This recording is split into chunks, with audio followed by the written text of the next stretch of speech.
Hi, this is Katie Weeks, your independent Stampin' Up! Demonstrator. And today I'm joining with the Inspiration Collaboration Design team, and we are all focusing on embossing folders. And I will use two different ones. Today, the one that I wanted to feature was the Dotted Circles 3D embossing folder, and I'm going to end up bringing in another one as well.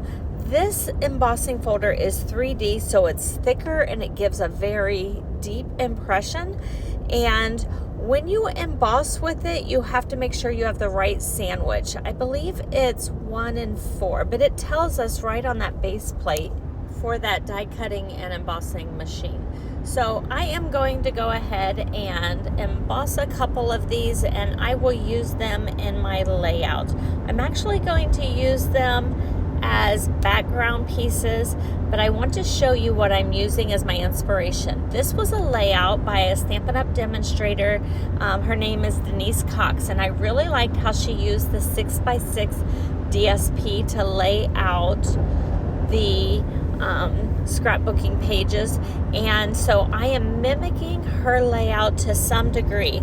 I am using these papers from the Gnomes for summer, and although they were 12 by 12, I cut them down to 6 by 6, and I'm also bringing in some cardstock at the top and bottom that is Rosy and Journey cardstock. This is from my Bridge product. You'll see that Gnomes for Summer paper product that Close to My Heart created, Stampin' Up! Sold us, and so I am using some of that. Unfortunately, it has all sold out. So if there is any Bridge product you want, you still need to order it as soon as possible. So I know all of my customers are able to get it at katieweeks.stampinup.net. So here is my layout, and I'm going to start assembling it. And this layout is all about a gender reveal that we did for my son and his wife recently, and I'm probably not going to tell you exactly what the results were, but I will let you enjoy the process of this video nonetheless. And there is like a QR code that I'm putting on it, and that QR code actually has them doing the reveal and their reaction to what they found. We did something pretty simple. We just did cupcakes, and there was some colored frosting on the inside of those, and so that's what we did for a fun little gender reveal recently. I think it was last weekend actually. So this was my favorite print because it had those swirly watercolor type stripes, and so I actually used that print twice. And then you're going to see me cut this large embossed piece. It did a piece that was like 6 by 8, or maybe even 6 1/4 by 8 1/4. It was really large, and so I'm able to get 2 4 by 6 pieces to put down on my layout. And Denise Cox had larger pictures in the back, and I am using smaller pictures for this side. And somehow in the process of doing my layout, I lost that bottom left photo. Do you ever do that? And I still haven't found it in my craft room. So it just like disappeared, and I've checked underneath all of my plates thinking that it just stuck underneath one of those, and I have no idea where it went. So I eventually had to go and reprint one of the pictures for this layout. So here I'm putting the opposite strips at the top and the bottom of the Journey and the Rosy, and then I will continue with the rest of these pieces. And I tried to do some with the pinks and some with the blues and stagger it throughout the whole layout. That was my goal. And then on this side of the layout, I did use 4 by 6 pictures, and as I was going, I realized they were just a tad smaller. I think I had trimmed them a little smaller, so I brought in some of those embossed cardstock pieces again. And when I did that dotted circle, I tried to make the top one be like the top of the circle and the bottom one be the bottom of the circle, so that I face them in a consistent way. And I really like how that kind of turned out. It might be a detail that other people wouldn't necessarily notice, but it was something I liked on the layout. And And so I just love their expressions in these pictures. I think they're so cute. And so I wanted to feature a little bit larger photos on some of those. So here we go. We will continue putting these down. I also used, besides the Journey and the Rosy Cardstock, I featured Ballerina, and I put the whole thing on white daisy bases. I have bargained with people to get their white daisy cardstock because I still love that cardstock and the weight of it. And so I'm getting down towards the end of my stash of white daisy, but I do still have a little bit of it in my stash, and I am loving the heavy weight of the Stampin' Up! Cardstock, especially for card making. So Close to My Heart had a thinner cardstock, and it was two-toned and had a white core, and that was wonderful for scrapbooking, especially, and doing some distress techniques.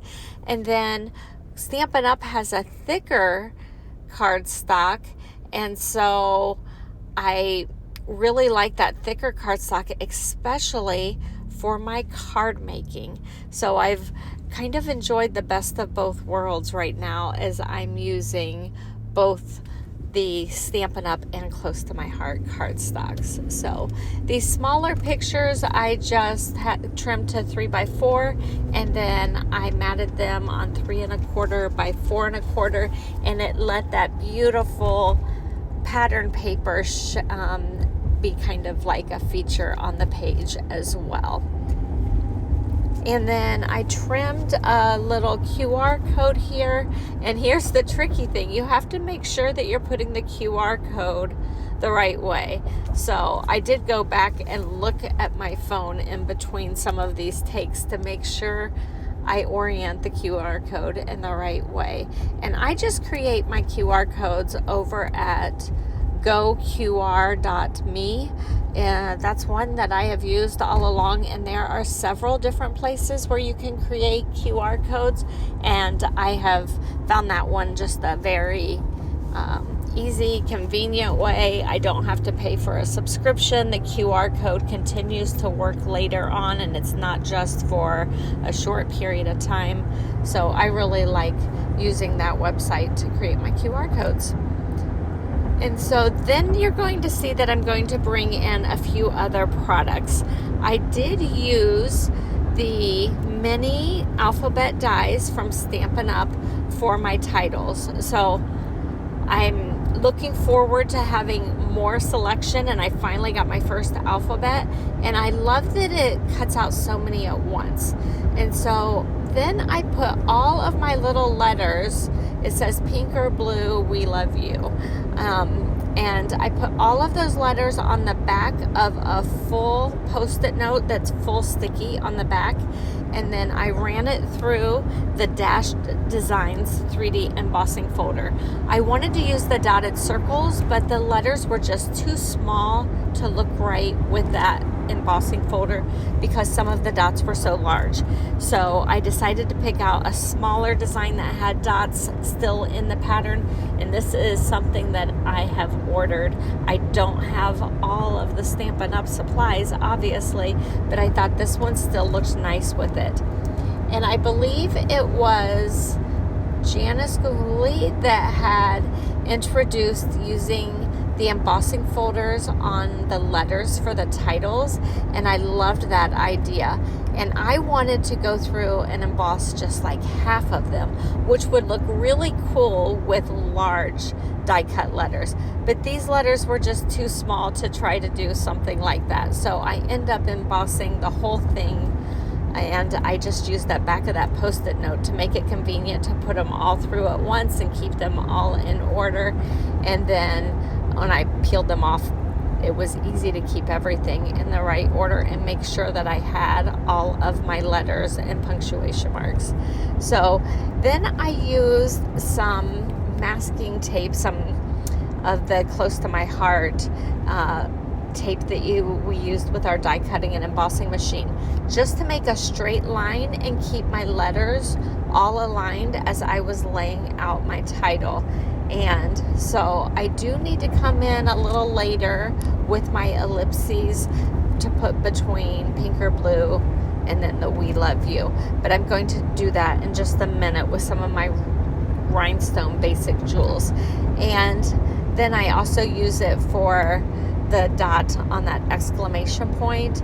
And then I decide just to go ahead and have fun decorating here and there all around the layout. I made a big swirl between some of the pictures and just had fun using those rhinestones because you know me, I love my bling. I've always loved the sparkles and bitty sparkles that were with close to my heart, so I had to put some bling on this page as well. And then I pulled in my sticker sheet and just used that to embellish a little bit around this page. I put a little banner for the right hand page. I put a little sticker that helped me put the date so we could remember when we did this gender reveal. And I just had fun going around, and I put the little cupcakes. I think those in the sun were from an ephemera pack from Stampin' Up as well. So there's a close look at those letters that are embossed, and I hope that gives you some ideas, and you'll check out the other girls on the Inspiration Collaboration Design team to see what they did with their embossing folders.